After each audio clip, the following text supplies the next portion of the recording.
What is up, my tankers? Spang here, bringing you another World of Tanks gameplay commentary. This time it is a viewer-submitted replay from Andrew Kai.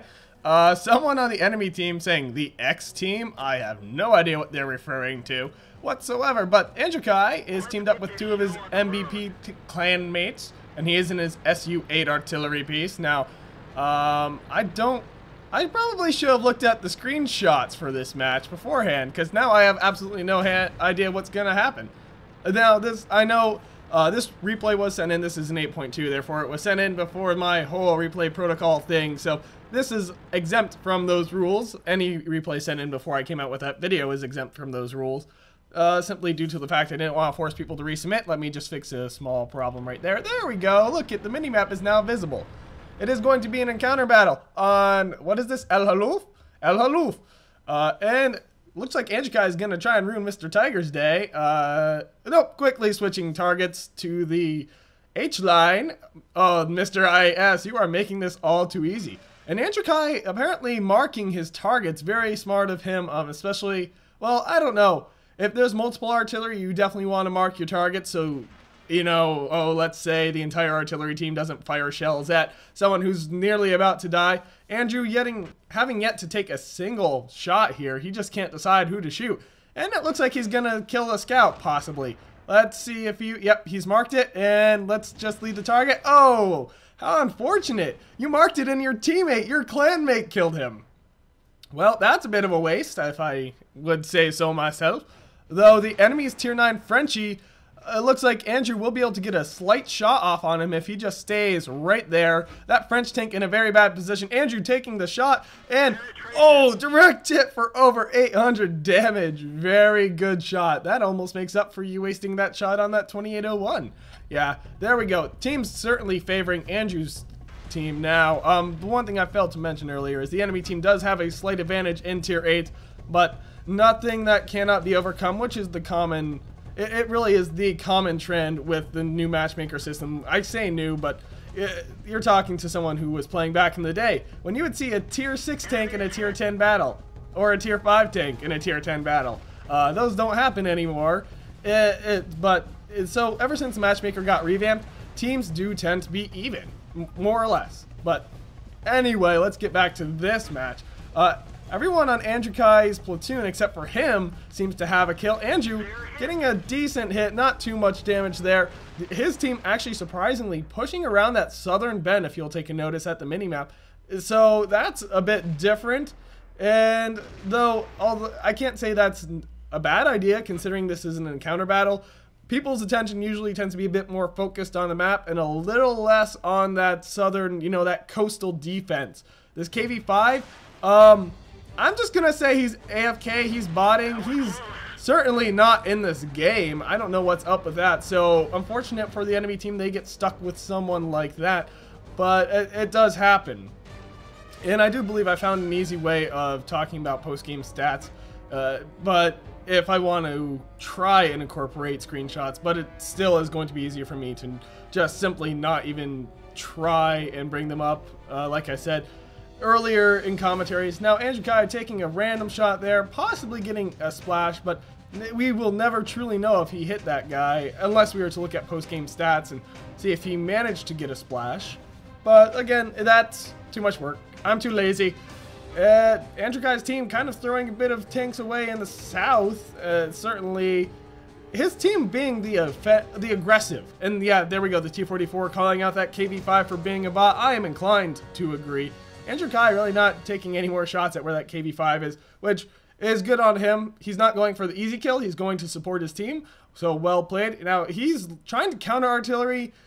Even the World of Tank devs have come out and said that it's not really worth it to try and counter artillery. I mean, some members of your team may disagree, but the devs have spoken and said counter artillery battery, typically not really all that useful. There we go, a 300 hit on an E75.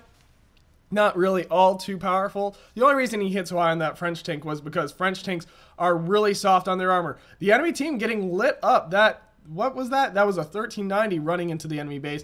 Doing a good job on lighting up those tanks. Apparently enemy artillery completely clueless, having no idea that he was spotted, or even if he did, not really thinking, hey, maybe I should move. enemy artillery is probably looking right at me. Oh, look. Andrew Kai got the kill on the enemy arty. But, like I was saying earlier, the devs have pretty much determined, or come out and said, counter artillery, kind of useless. Because if you do manage to kill someone, that means they were a subpar artillery player. And eliminating them really hasn't done much for your team. And if you're trying to counter artillery an experienced, a worthwhile artillery player, you're just going to be wasting shots at someone who's moving after every round they fire. Which I do highly recommend. While you're reloading, you take the shot, you move, and then just slightly relocate. And it looks like, yes, Andrew Kai is doing that in the third person mode. That's why his reticle gets all shaky there. He does relocate after each shot. So, I don't necessarily agree with him. He's not getting out of the habit, is what I noticed there. After he took that shot, he moved. And even though there is no more artillery on the enemy team. So that is one thing I do have to say. Man, his team is just absolutely annihilating these guys. Yeah, there you go. He just moved yet again.